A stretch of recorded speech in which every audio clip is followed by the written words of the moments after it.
Everyone, স্বাগতম তোমাদের সবাইকে আজকের নতুন ক্লাসে। এইচএসসি হিসাব বিজ্ঞানের আর্থিক বিবরণী নিয়ে তোমাদের যাদের ভীতি আছে, আজকের ভিডিওটি ঠিক তাদের জন্যই। আজ আমরা একদম সহজে সলভ করব ঢাকা বোর্ড 2024 সালের হিসাব বিজ্ঞান প্রথম পত্রের 1 নং সৃজনশীল প্রশ্নটি। ছোয়া এন্টারপ্রাইজের এই অঙ্কটিতে বেশ কিছু দারুণ ট্রিকি সমন্বয় বা অ্যাডজাস্টমেন্ট আছে, যেগুলো বোর্ড পরীক্ষায় বারবার ঘুরিয়ে ফিরিয়ে আসে। চলো খাতা কলম নিয়ে বসে পড়ি, একদম পানির মতো সহজে বুঝে নিই। তো শুরুতেই আমরা দেখতে পাচ্ছি ছোঁয়া এন্টারপ্রাইজের রেওয়া মিল।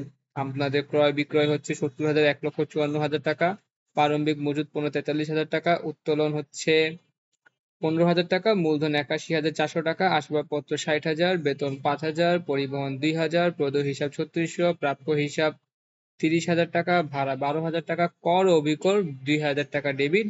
এখন অন্যান্য তথ্যাদিতে কি বলে দেওয়া আছে? সমাপনী মজুত পণ্য 25,000 টাকায় মূল্যায়িত হয়েছে, যার বাজার মূল্য 20,000 টাকা।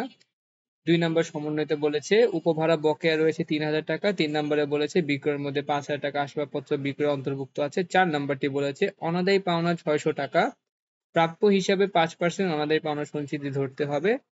আর 5 নম্বরে বলেছে আসবাবপত্রের উপর 10% অবশ্যই ধার্য করা হয়। এখন আমরা আমাদের ক নম্বর প্রশ্নতে যাবো। তো প্রথমে আসি ক নম্বর প্রশ্নে। এখানে আমাদের নিট প্রাপ্য হিসাবে পরিমাণ বের করতে বলে দেওয়া আছে। তো চলো কিভাবে সেটা আমরা বের করতে হবে সেটা আমরা দেখে ফেলি। শুরুতেই আমরা লিখবো 1 নং প্রশ্নের সমাধান, তারপর ক নাম্বার দিয়ে আমরা আমাদের কাঙ্ক্ষিত শিরোনামটি দিব, এরপর আমরা আমাদের ছকটি টানবো। ছকটি টানার পর দেখো, রেওয়া মিলে কিন্তু আমাদের প্রাপ্য হিসাব কিন্তু দেওয়া আছে 30,000 টাকা। তো রেওয়া মিলের প্রাপ্য হিসাবে 30,000 টাকা আমরা এখানে সরাসরি লিখে দিছি। এবার সমন্বয় 4 নম্বরের দিকে তাকাও, সেখানে বলা আছে অলিখিত অনাদায়ী পাওনা, অনাদায়ী পাওনা বা অলিখিত অনাদায়ী পাওনা 600 টাকা এবং তার উপর 5% অনাদায়ী পাওনার সঞ্চিতি ধার্য করতে হবে। এই নিয়মটা কিন্তু একদম সহজ। প্রথমে আমাদের মোট প্রাপ্য হিসাব ছিল 30,000 টাকা। এই 30,000 টাকা থেকে নতুন অনাদায়ী পাওনা 600 টাকা আমরা কি করব? বাদ দিব। তাহলে আমাদের হাতে কত টাকা থাকে? 29,400 টাকা। এইবার এই 29,400 টাকার উপর আমাদের 5% নতুন সঞ্চিতি ধরতে হবে। 29,400 টাকার 5% ক্যালকুলেটর করলে আমাদের কত টাকা আসে? 1,470 টাকা। তাহলে আমাদের নিট প্রাপ্য হিসাব দাঁড়াচ্ছে 29,400 টাকা থেকে 1,470 টাকা বাদ দিলে 27,930 টাকা। এটি হচ্ছে আমাদের নিট প্রাপ্য হিসাব। একদম ইজি, তাই না? তো চলো এখন আমরা খ নাম্বার প্রশ্নতে চলে যাচ্ছি, যেখানে আমাদের কি বলছে? পরিচালন মুনাফা বের করতে হবে। পরিচালন মুনাফা বের করার জন্য আমাদের শুরুতেই জানতে হবে আমাদের মোট মুনাফা কত হবে। শুরুতেই আমরা আমাদের সে প্রতিষ্ঠানের নাম, বিষয় বিবরণী আংশিক লিখবো আর 2023 সালের 1 ডিসেম্বর সমাপ্ত বছরে লিখে আমাদের কাঙ্ক্ষিত ছকটি টানবো। টানার পর আমরা রেওয়া মিল থেকে বিক্রয়টা সরাসরি 1,54,000 টাকা লিখে দিব। তা আমাদের রেওয়া মিলে যে বিক্রয় 1,54,000 টাকা ছিল সেটি আমি সরাসরি বসিয়ে দিয়েছি। এখন খেয়াল করো, সমন্বয় 3 নং-এ কি বলা ছিল? সমন্বয় 3-এ বলা আছে বিক্রয়ের মধ্যে 5,000 টাকার আসবাবপত্র বিক্রয় অন্তর্ভুক্ত আছে। আসবাবপত্র তো আমাদের সম্পদ, এটা পণ্য বিক্রয়ের ভিতরে থাকতে পারে না। তাই বিক্রয় থেকে এই 5,000 টাকা বাদ দিয়ে আমরা নিট বিক্রয় বের করব। তাহলে বিক্রয়ের সাথে আমরা এই আসবাবপত্র বিক্রয় বাদ দিলে আমাদের আর হচ্ছে নিট বিক্রয় রাশি হচ্ছে 1,49,000 টাকা। এরপর এখান থেকে বিক্রিত পণ্যের ব্যয় বাদ দিব। তো বিক্রিত পণ্যের ব্যয় শুরুতে ছিল হচ্ছে প্রারম্ভিক মজুত পণ্য 43,000 টাকা, রেওয়া মিল থেকে সরাসরি নিয়ে এসেছি। তারপরে ছিল ক্রয় 70,000 টাকা, সেটিও আমরা কি করছি? রেওয়া মিল থেকে নিয়ে এসেছি। এরপর আমরা নিয়ে আসবো পরিবহন 2,000 টাকা, সেটিও আমরা রেওয়া মিল থেকে নিয়ে এসেছি। এবার প্রারম্ভিক মজুদের সাথে ক্রয় ও পরিবহন আমরা যোগ করব। যোগ করলে আমাদের কত টাকা আসে? 1,15,000 টাকা। এই 1,15,000 টাকার সাথে আমাদের কি করতে হবে? সমাপনী মজুদ পণ্য বাদ দিতে হবে। এখানে একটা বড় ট্রিক আছে, সমাপনী মজুদ পণ্যের কিন্তু দুইটা মূল্য দেওয়া আছে। একটা হচ্ছে 25,000 টাকা, অন্যটি হচ্ছে 20,000 টাকা। মনে রাখবে হিসাব বিজ্ঞানের রক্ষণশীলতা নীতি অনুযায়ী আমরা সবসময় সবচেয়ে কম মূল্যটি ধরবো। তার মানে আমরা এখানে 20,000 টাকা ধরবো। তাহলে এবার যদি আমরা হিসাব করি, 1,15,000 টাকার সাথে যদি আমরা সমাপনী মজুদ পণ্যের সবচেয়ে কম মূল্য 20,000 টাকা বাদ দেই, তাহলে আমাদের বিক্রিত পণ্যের ব্যয় দাঁড়াবে হচ্ছে 95,000 টাকা।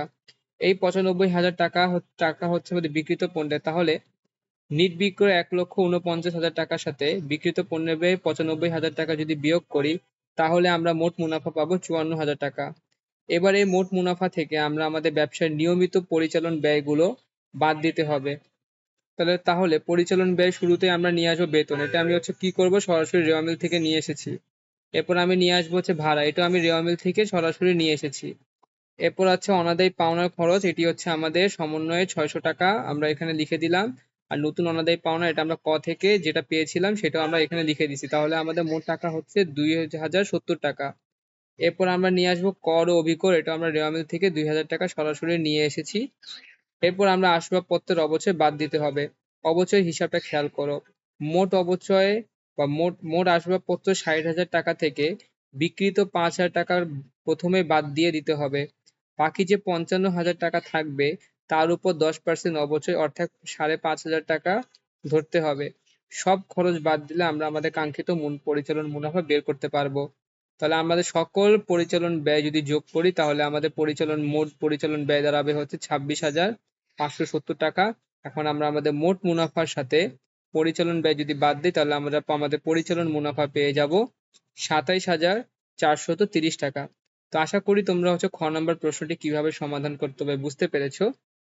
এখন আমরা আমাদের সবশেষ গ নং প্রশ্ন আর্থিক অবস্থার বিবরণীতে চলে যাব। আর্থিক অবস্থার বিবরণীতে আমাদের প্রশ্নটি বলেছে যে নিট মুনাফা 30,430 টাকা ধরে 1 ডিসেম্বর তারিখে প্রতিষ্ঠানটির আর্থিক বিবরণী প্রস্তুত করো। তাহলে আমাদের আর্থিক বিবরণী প্রস্তুত করতে হবে। তো চলো দেখি সেটা কিভাবে করব।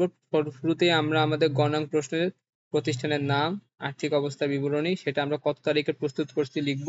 এরপর আমরা আমাদের কাঙ্ক্ষিত বিবরণ টাকা লিখব। তাহলে শুরুতেই আমরা সম্পদ সমূহের পরিমাণ নির্ণয় করব। এখানে আমরা চলতি সম্পদ এবং স্থায়ী সম্পদ আলাদা করে দেখাবো।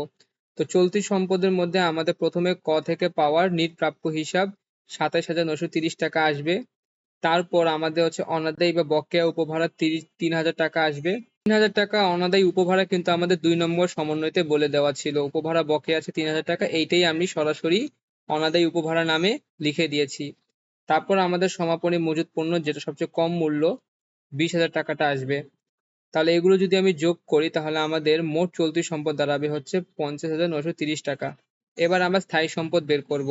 স্থায়ী সম্পদে আমরা আসবাবপত্র 60,000 টাকা থেকে প্রথমে বিক্রিত অংশ 5,000 টাকা, এটা আমরা কি করব, বাদ দিব। তাহলে আমরা যদি বাদ দিই তাহলে আমাদের থাকে 55,000 টাকা। সেখান থেকে আমরা আমাদের অবচয় বের করব। তাহলে আমাদের পঞ্জীবিত অবচয় 10%, 5,500 টাকা বাদ দিব, 5,500 টাকা আসে। তাহলে 5,500 সাথে 5,500 টাকা যদি আমি বিয়োগ করি তাহলে আমাদের নিট আসবাবপত্র দাঁড়াবে 49,500 টাকা। তাহলে আমরা আমাদের নিট স্থায়ী সম্পদ পাবো 49,500 টাকা। এখন আমাদের মোট সম্পদ কত দাঁড়ালো? আমাদের মোট চলতি সম্পদ ছিল 50,930 টাকা, মোট স্থায়ী সম্পদ 49,500 টাকা। তাহলে আমরা যদি দুটো যোগ করি তাহলে আমাদের মোট সম্পদ দাঁড়াবে 1,04,30 টাকা। ব্যাস, আমাদের সম্পদ 5টা অঙ্ক কিন্তু মিলে গেল। এইবার চলো দায় ও মালিকানা সত্ত্ব অংশটুকু মিলিয়ে ফেলি। তাহলে আমরা এখন শুরুতে বের করবো চলতি দায়। তো রেওয়া মিলে দেখো আমাদের প্রদত্ত হিসাব কিন্তু দেওয়া ছিল 3600 টাকা, এটা আমরা সরাসরি নিয়ে এসেছি। এরপর আমরা বের করবো মালিকানা সত্ত্ব। এখানে রেওয়া মিল থেকে আমাদের প্রারম্ভিক মূলধন, যেটা আমাদের ক্রেডিট পাশে ছিল 81,400 টাকা, সেটা আমরা সরাসরি রেওয়া মিল থেকে নিয়ে এসেছি। এর সাথে আমরা নিট মুনাফা যোগ করব। শিক্ষার্থীরা এখানে একটা বিষয় খুব সতর্ক থাকতে হবে, প্রশ্নের গ নাম্বারে কিন্তু নিট মুনাফা 30,430 টাকা ধরে নিতে বলা হয়েছে। তাই আমরা 30,400 টাকা যেটা আমাদের প্রশ্নে ছিল সেটাই আমরা করব কি, যোগ করব। তাহলে আমরা যদি সেটা যোগ করি তাহলে আমাদের যোগফল 1,11,830 টাকা। এখান থেকে আমাদের রেওয়া মিলে দেওয়া উত্তোলন 15,000 টাকা আমরা সরাসরি নিয়ে এসে বাদ দিব। তাহলে আমরা যদি সেই 15,000 টাকা উত্তোলন বাদ দিই তাহলে আমরা আমাদের সমাপনী মালিকানা সত্ত্ব পেয়ে যাব 96,830 টাকা। এখন সবচেয়ে মজার অংশ, অর্থাৎ ব্যালেন্স মিলানো।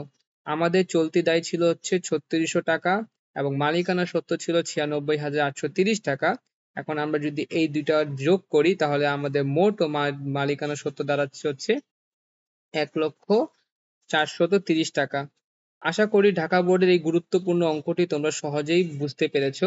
এই অঙ্কের সমন্বয়গুলো খুবই গুরুত্বপূর্ণ, তাই ভিডিওটি শেষ করে বাসায় নিজে নিজে একবার প্র্যাকটিস করে ফেলবে। আজকের ক্লাসটি কেমন লাগলো তা অবশ্যই কমেন্ট করে জানাবে। ভিডিওটি ভালো লাগলে একটি লাইক দিও এবং তোমার বন্ধুদের সাথে শেয়ার করবে যেন তারাও সহজে শিখতে পারে। আর হ্যাঁ, পরবর্তী ক্লাসের আপডেট পেতে আমাদের চ্যানেলটিকে সাবস্ক্রাইব এবং পেজটি ফলো করতে একদম ভুলো না।